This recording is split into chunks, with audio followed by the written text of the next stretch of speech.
ఆంధ్రప్రదేశ్లో స్థానిక సంస్థల పాలనను సమూలంగా మార్చేందుకు కూటమి ప్రభుత్వం ఒక సంచలన నిర్ణయం తీసుకోబోతోంది. ఇకపై MPP, ZP chairman, municipal chairman, mayor పదవులకు ప్రజలే నేరుగా ఓటు వేసి ఎన్నుకునేలా ప్రత్యక్ష ఎన్నికల విధానం తీసుకురావడానికి సీఎం చంద్రబాబు నాయుడు, మంత్రి నారా లోకేష్ సిద్ధమవుతున్నారు. ఈ పెద్ద నిర్ణయానికి అసలు కారణం ప్రస్తుతం ఉన్న పరోక్ష ఎన్నికల వల్ల వస్తున్న ఇబ్బందులే. ప్రజలు ఓటేసి గెలిపించిన ఎంపీటీసీలు, జెడ్పీటీసీలకు అధ్యక్షుడిని ఎన్నుకోవడం తప్ప పెద్దగా అధికారాలు ఉండట్లేదు. ఇంకోవైపు ఎంపీటీసీలు, కౌన్సిలర్ల మద్దతుతో గెలిచే అధ్యక్షులు ఎప్పుడూ వారి ఒత్తిళ్లకు తలొగ్గాల్సి వస్తోంది. దీనివల్ల వారు సొంతంగా ఏమీ చేయలేక పేరుకే పదవిలో ఉంటూ బొమ్మల్లా మిగిలిపోతున్నారు. దీనికి తోడు ఈ పద్ధతిలో రిసార్ట్ క్యాంపులు, నాయకుల కొనుగోళ్లు, ప్రతి 2.5 వచ్చే అవిశ్వాస తీర్మానాల గోల ఎక్కువైపోయింది. పరోక్ష ఎన్నికల పేరుతో అభ్యర్థులను క్యాంపులకు తరలించి చేసే కోట్లాది రూపాయల అక్రమ ఖర్చులకు, బేరసారాలకు అడ్డుకట్ట పడడానికి కూడా ఈ కొత్త విధానం తోడ్పడుతుంది. ప్రభుత్వాలు మారినప్పుడల్లా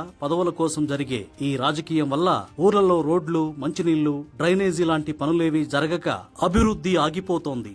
ఈ సమస్యలన్నింటికీ ముగింపు పలకడానికే ప్రభుత్వం చట్టంలో మార్పులు తీసుకురావాలని చూస్తోంది. ప్రజలే నేరుగా నాయకులను ఎన్నుకుంటే క్యాంపు రాజకీయాలకు, బెదిరింపులకు పూర్తిగా చెక్ పడుతుంది. ప్రజల మద్దతుతో నేరుగా గెలిచిన నాయకుడికి స్థానికంగా మంచి ప్రజాదరణతో పాటు ధైర్యంగా నిర్ణయాలు తీసుకునే బలం వస్తుంది. అంతేకాకుండా తమను ప్రజలే స్వయంగా గెలిపించారు కాబట్టి సదరు నాయకులు పార్టీ పెద్దలకు కాకుండా నేరుగా ప్రజలకే జవాబుదారీగా ఉంటారు. 5 ఏళ్ల పాటు ఎలాంటి రాజకీయ భయం, అవిశ్వాస తీర్మానాల గోల లేకుండా నాయకులు ప్రశాంతంగా ఊరి అభివృద్ధి పనులపై దృష్టి పెట్టే అవకాశం లభిస్తుంది.